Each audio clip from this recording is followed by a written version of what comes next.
Olá, seja bem-vindo a mais uma videoaula. Eu sou o Lúcio e hoje nós falaremos a respeito do tópico introdutório da disciplina de Eletrônica Analógica 1. Na disciplina de Eletrônica Analógica 1, nós estudamos dois principais componentes utilizados na eletrônica, que são os componentes básicos, da eletrônica.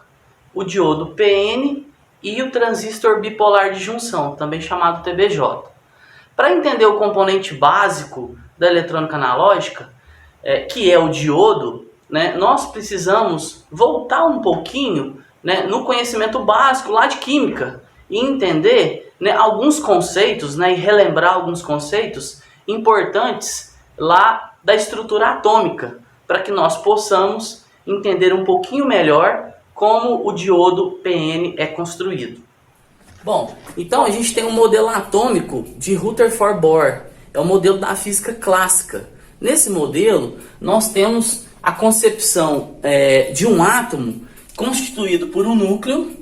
No núcleo, nós temos, representado pelas bolinhas vermelhas, os prótons, que têm cargas positivas, e nós temos os nêutrons, representados pelos pontos brancos, que têm cargas neutras, além do núcleo, nós temos a eletrosfera. A eletrosfera ela é constituída por órbitas. Aqui eu representei 3 órbitas, porque esse átomo aqui é uma representação do átomo de silício. O átomo de silício ele é composto por 14 elétrons. Então, nas órbitas do meu átomo, nós temos os elétrons. Em cada órbita, nós temos um nível energético, isto é, nós temos um elétron com uma capacidade energética, A órbita mais externa, ela é chamada de camada de valência ou banda de valência. Para a gente aqui em eletricidade, a gente não tem como foco aprofundar nisso aqui e simplesmente relembrar alguns conceitos importantes para nós entendermos as questões de dopagem e construção dos materiais semicondutores. A gente tem que lembrar que para a eletricidade, a órbita que nos interessa é a órbita de valência. Por quê? Porque na camada de valência nós temos o recebimento e nós temos também a doação de elétrons. Então essa órbita que nós recebemos e doamos. Então do ponto de vista de eletricidade, o que interessa é a órbita de valência. Bom, vale lembrar, relembrando que no núcleo, nós temos prótons e nêutrons. E os prótons são cargas positivas, que se equilibram com as cargas negativas, que são os elétrons. Então aqui a gente tem 14 elétrons e nós temos 14 prótons. Nesse caso, nós temos um átomo neutro. Então tudo que é matéria é formado por átomos. E quando o átomo está neutro, o número de elétrons é igual ao número de prótons. A partir do momento que um elétron sai de um átomo ou um elétron entra em um átomo, esse átomo deixa de ser neutro e passa a ser um íon. Então ele pode ser um íon positivo e um íon negativo. No nosso caso aqui, se o nosso átomo de silício ganhar um elétron, ele vai passar a ser um íon negativo. Se ele perder um elétron na camada de valência, ele vai passar a ser um íon positivo, porque o número de prótons vai ser maior do que o número de elétrons. Outros detalhes também importantes são que os átomos, eles possuem um modelo planetário, esse tipo de representação. Um modelo planetário, nós temos os elétrons girando em torno do núcleo. E esse movimento giratório, ele vai depender da eletrosfera, do nível energético que o elétron está na eletrosfera. Quanto mais próximo do núcleo, mais rápido esse elétron se movimenta. Quanto mais longe do núcleo, mais lento esse elétron se movimenta. Outro detalhe é a força de atração. Existe uma força eletrostática que atrai os elétrons para o núcleo. Porém, essa força ela se equilibra com a força centrífuga. Lembrando que isso é uma representação teórica. Existem teorias da mecânica quântica que ilustram essa condição atômica totalmente diferente. O modelo clássico que a gente utiliza como base para os nossos estudos em eletrônica, né, ele trata essas questões de atração e repulsão entre cargas nessa condição mencionada. Bom, outro detalhe importante a ser considerado é que quanto mais longe do núcleo, o elétron ele tem mais energia, né? Então essa energia é energia suficiente em alguns momentos para que ele se desprenda. Então na camada de valência nós conseguimos, né, um nível energético suficiente, né, porque a força de atração do núcleo para o elétron ela é pequena. Consequentemente o elétron consegue se desprender do átomo e virar um elétron livre. Ou essa camada consegue absorver um elétron que não está em nenhuma órbita de nenhum átomo. Então, é na camada de valência, essa camada aqui, né, a órbita mais externa, em que nós temos as trocas de cargas elétricas, fazendo o átomo se tornar um íon positivo ou negativo. Bom, outro fator importante é a gente verificar a influência do número de elétrons na camada de valência. Então, se a gente tem um número de elétrons maior na camada de valência, é tendencioso que esse átomo desse determinado material ele tenha características isolantes. Se ele tem um número menor de elétrons, ele tenha propriedades de condutividade. Isso, né, mostra que o número de elétrons na camada de valência ele define as características elétricas dos materiais. Se a gente recordar, os melhores materiais condutores de eletricidade, como por exemplo a prata, né, a prata é o melhor condutor de eletricidade. Depois o cobre também é um ótimo condutor de eletricidade, extremamente utilizado em elétrica e em eletrônica. A gente tem também o ouro, né, que é um ótimo condutor de eletricidade, é o terceiro melhor condutor de eletricidade, e muitos outros, né, condutores. Esses materiais eles possuem um elétron, e esse elétron se desprende facilmente do núcleo, né, e eles também têm facilidade de atrair, de receber elétrons com facilidade, porque o nível de energia desses elétrons é muito grande, né? A órbita externa desse tipo de átomo, né, ela tem uma força, né, de atração com o núcleo. Os elétrons dessa órbita sofrem uma força muito pequena, então uma facilidade de receber e de doar elétrons. Isso caracteriza um material condutor de eletricidade. Já os materiais isolantes, eles têm, principalmente os melhores materiais, né, como a borracha, a madeira, entre outros materiais aí conhecidos do nosso dia a dia, eles possuem 8 elétrons na última camada. E esses 8 elétrons, eles tornam o átomo estável. Quando a gente fala estável, né, há toda uma teoria, né, que justifica essa estabilidade de 8 elétrons no átomo. Quando um átomo possui 8 elétrons na sua camada de valência, a gente diz que esse átomo é eletricamente estável. E essa estabilidade ela faz com que ele não receba e nem doe elétron com facilidade. Então há a necessidade de uma energia externa muito maior. Essa energia pode ser, como por exemplo, térmica, né, para fazer com que esse elétron se desprenda. Né? Em um condutor isso já é muito fácil. A temperatura ambiente, nós temos aí milhões de elétrons livres em um pedacinho lá de cobre, um pedacinho de alumínio, porque os condutores têm facilidade, né, para que esses elétrons se desprendam. Bom, com relação às características dos semicondutores, então a gente pode dizer que os semicondutores estão no meio do caminho. Os semicondutores eles podem conduzir e podem ser materiais isolantes. Então a gente tem o primeiro tópico aqui, ó, que os semicondutores possuem, eles podem ser isolantes ou podem ser condutores. Né? Na eletrônica, isso é muito desejável. É isso que torna os materiais semicondutores extremamente interessantes, porque a gente pode controlar ou a gente pode definir critérios para que em algum momento ele seja condutor, em outro momento ele seja um isolante. Outro detalhe é que os semicondutores, como a gente viu lá no diagrama do átomo de silício, eles possuem 4 elétrons na camada de valência. né? Esses 4 elétrons na camada de valência é uma característica típica, né, de materiais semicondutores. E que os materiais semicondutores nós trabalhamos, nós utilizamos na eletrônica? O que é mais comum é a utilização do silício, né? Então a gente tem aqui o silício, que é o material mais comum de todos, né? Por quê? Porque o silício é extremamente abundante no planeta. Ele é tão abundante quanto o oxigênio. O silício é extraído da sílica, né? Algo muito abundante, aí principalmente aqui no Brasil. Outro material é o germano. O germano é um material que foi utilizado, né? Foi o primeiro material semicondutor que foi utilizado na construção dos primeiros componentes. Só que o germano possui algumas desvantagens em relação ao silício. E a principal delas, né, talvez a mais significativa, é a questão do custo, né? Não é um material tão abundante, é um material mais caro.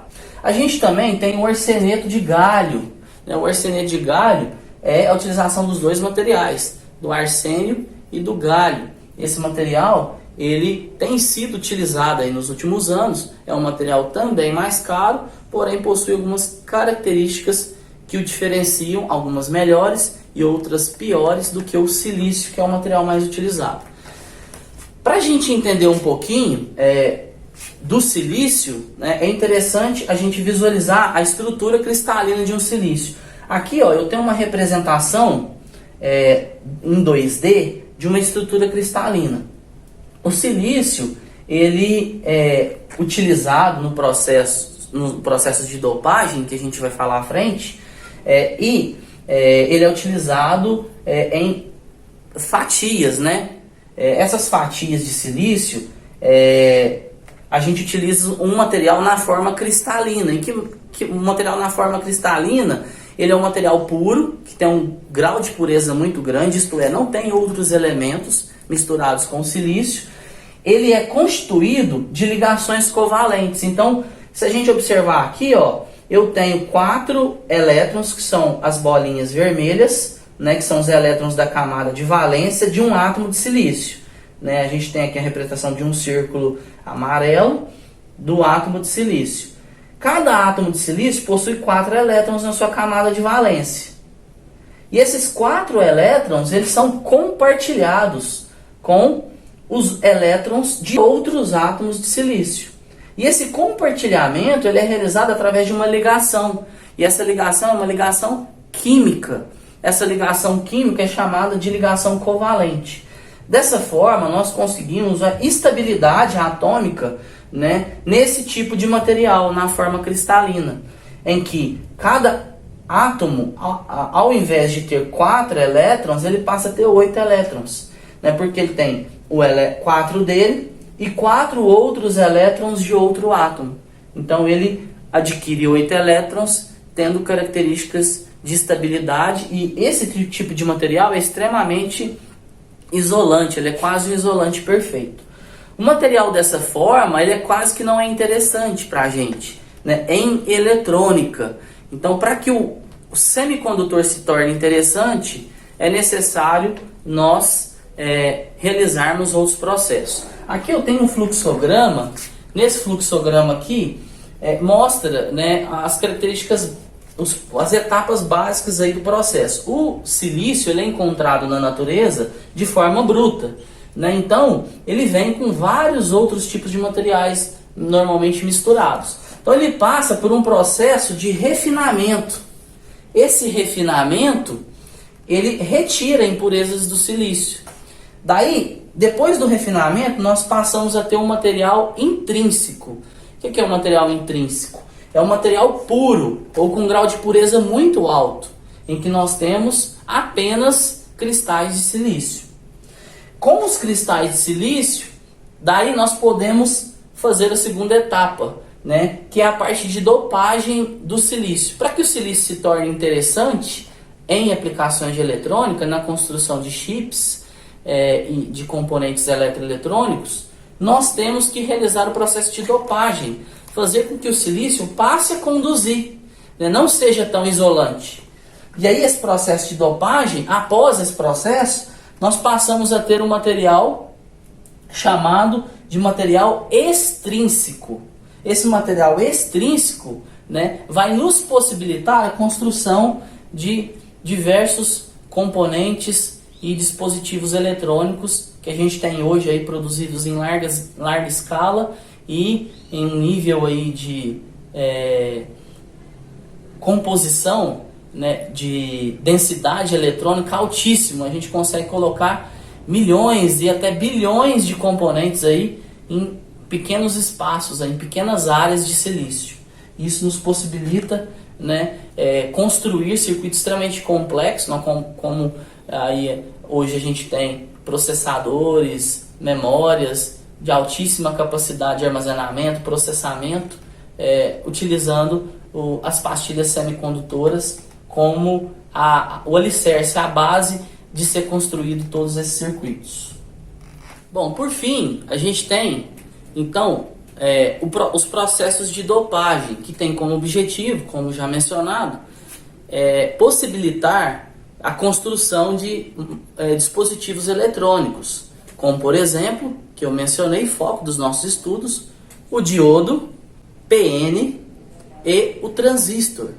E muitos outros componentes, como portas lógicas, flip-flops, processadores, memórias, dispositivos analógicos como amplificadores operacionais, microcontroladores, né, sistemas computacionais embarcados e muitos outros disponíveis hoje. Bom, então o processo de dopagem ele tem como objetivo inserir impurezas. Que impurezas são essas? São átomos de outros materiais. Então esses átomos podem ser pentavalentes ou trivalentes. Pentavalentes são átomos com 5 elétrons na última camada. E trivalentes são átomos com apenas 3 elétrons na última camada. Os átomos pentavalentes possibilitam nós construirmos um material semicondutor do tipo N. E os átomos trivalentes, materiais do tipo P. Lembrando que o silício, na sua condição pura, cristalina, né, ele é composto apenas por átomos de silício que são tetravalentes, possuem 4 elétrons na última camada. Bom, vamos falar um pouquinho então do material tipo N. Então aqui a gente tem um material tipo N. A construção do material tipo N com a inserção de materiais pentavalentes. Que materiais podem ser esses, né? Como por exemplo, fósforo, o arsênio e o antimônio. Todos esses três possuem 5 elétrons. Aqui, nessa imagem, a gente pode ver a estrutura cristalina de um átomo de silício em 2D, né? Um pedacinho, como se fosse um grãozinho de areia de uma praia gigante, né? Fazendo um comparativo com o material. Se a gente observar, a gente tem a presença agora do átomo de fósforo. O meu átomo de fósforo, ele tem um elétron a mais. Então, se a gente observar, em toda estrutura de silício, nós temos 4 elétrons sendo compartilhados com os vizinhos. E aí a gente busca estabilidade.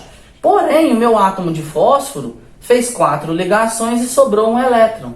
Esse elétron que sobrou, ele tem um potencial muito grande para se tornar um elétron livre, né? E deixar esse material mais condutor de eletricidade. Por quê? Porque ele vai ter excesso de elétrons. É claro, nessa representação, nós temos um átomo de fósforo.